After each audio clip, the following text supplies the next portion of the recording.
जनसेवकाचा जनसंवाद आमचा हा 100वा उपक्रम आहे आणि या उपक्रमाच्या माध्यमातून अडल्या नडल्याला न्याय देणं, जो वंचित आहे, जो दुर्लक्षित आहे, जो अन्यायग्रस्त आहे, या सगळ्या लोकांना या माध्यमातून न्याय देण्यासाठी म्हणूनच हा जनसेवकाचा जनसंवाद आहे।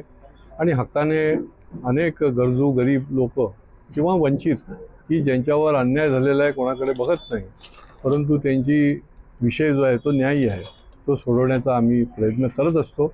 आणि मला अतिशय समाधान आहे की मोठ्या प्रमाणामध्ये या ठिकाणी आलेल्यांचे प्रश्न जे आहेत ते मार्गी लागलेले आहेत। आज या कामासाठी माझे सहकारी आमदार निरंजन डावखरे देखील या ठिकाणी येतात।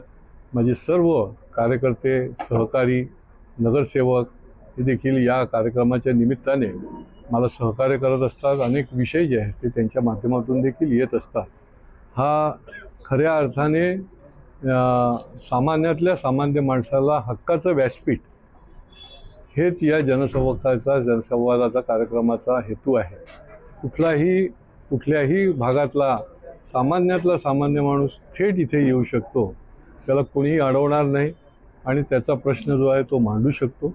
अशा प्रकारची रचना या उपक्रमाच्या माध्यमातून केलेली आहे आणि पुढच्या काळामध्ये देखील हा उपक्रम यशस्वीरित्या आम्ही निश्चितपणे चालवत राहू।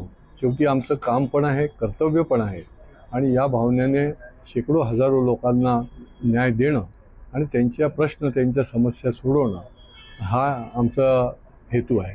साहेब, राज्याच्या कानाकोपऱ्यामध्ये हा उपक्रम जाऊन पोहोचलेला आहे आणि नागरिकांना दिलासा देण्याचं काम या उपक्रमाच्या माध्यमातून होतं।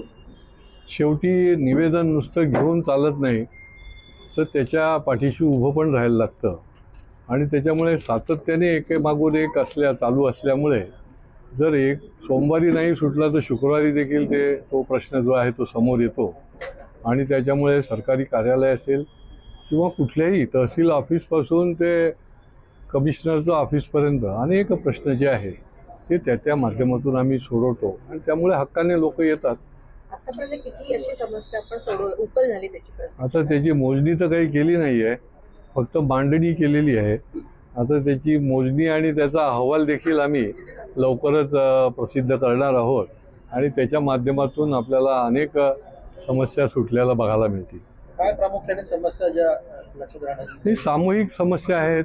आता आमच्या महापालिका क्षेत्रामधल्या निरनिराळ्या विभागामधले जे कामगार आहेत, सफाई कामगार असतील, त्या ठिकाणी हॉस्पिटलमध्ये काम करणारे आरोग्यसेवक असतील किंवा अधिकारी असतील, डॉक्टर असतील, अनेक प्रकारची जी घटक आहेत, यांना आपण बघितलं असेल की जागोजागी जे आहे ते त्यांना हक्काचं जे मिळायला पाहिजे ते मिळत नाही आणि ही फार मोठी समस्या जी आहे आणि याच्यातले जवळजवळ 60-70% समस्या सोडवण्यामध्ये देखील आम्हाला यश मिळालं आहे।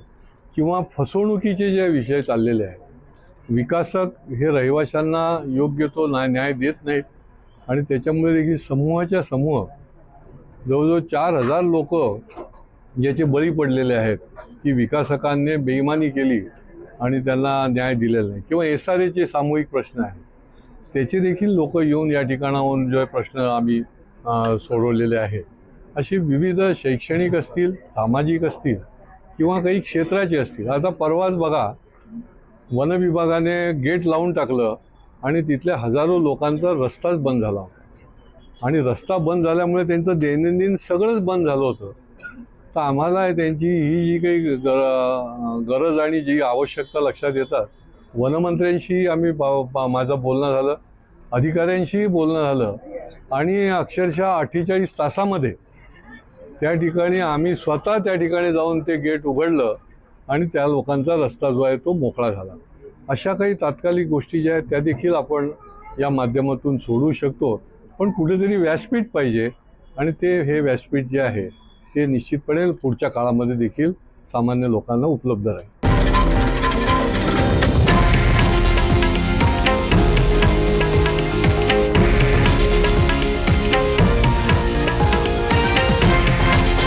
हे आहे देशातील नंबर 1 न्यूज नेटवर्क आणि आपण पाहत आहात TV9 मराठी, एकमेव।